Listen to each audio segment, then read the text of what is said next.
شادی نہیں کرنی تے نہیں کرنی از جناب علی، ابا میں بتا رہا ہوں آپ کو کہ میں نے نہیں کرنی کوئی منگنی شمغنی اس عالیہ سے۔ اس نے 6 منٹوں میں کوئی 7ویں دفعہ یہی بات دہرائی، مگر ابا ایک شان بے نیازی سے حقہ گڑ گڑا رہے تھے۔ دیکھا تک نہیں، جیسے وہ ان سے نہیں کسی اور سے بات کر رہا ہو۔ غضب خدا کا، میں مذاق ہوں سب کا، جو کام کوئی اور نہ کرے وہ میں کر لوں۔ وہ تڑپ تڑپ کر اپنی اس بے قدری پر احتجاج کر رہا تھا، مگر ابا مغل اعظم کی سی بے نیازی دکھا رہے تھے۔ اماں میں بتا رہا ہوں آپ کو، میں گھر چھوڑ کے ٹر جانا، پر میں اے زیادتی نہیں برداشت کرنی۔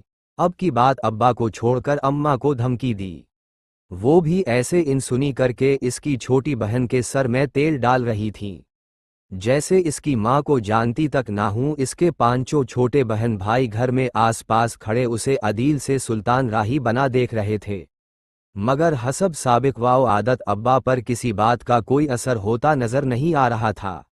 ٹھیک ہے پھر، اے گل اے تے اے ہی سنی، میں جا رہا ہوں یہ گھر چھوڑ کے۔ آخری حربے کے طور پر اس نے جوتے پہنے اور باہر کی طرف چل پڑا۔ جا ہاؤ صاحبزادے، اگر کوئی رکھے تو شوق سے کچھ دن رہ کے آنا، کوئی جلدی نہیں۔ پہلی دفعہ قفل ٹوٹا اور مغل اعظم گویا ہوئے ابا نے اسے دیکھنے کا تکلف کیے بغیر اپنے محبوب حقے کو دیکھتے ہوئے جیسے تیزاب پھینکا۔ اسے لگا اس کا جسم جل ہی گیا ہو اور اس کے اٹھتے قدم جہاں تھے وہیں منجمد ہو گئے۔ جس قدر وہ تحریلا تھا، خاندان میں کوئی بھی اسے ایک دن سے زیادہ نہ رکھتا، نہ ہی رکھ سکتا تھا۔ یہی بات ابا نے برے وقت استعمال کی تھی۔ ساری غیرت کہیں غائب ہو گئی۔ باہر کے دروازے کے قریب لگے واش بین کی طرف مرا، ٹونٹی کھولی اور گرم پانی منہ پر ڈالا۔ گرمیوں میں ٹینکی کا پانی بہت گرم ہوتا تھا، ڈال کے سخت پچھتایا، مگر فی الحال یہی سب سے عمدہ مصروفیت ہو سکتی تھی۔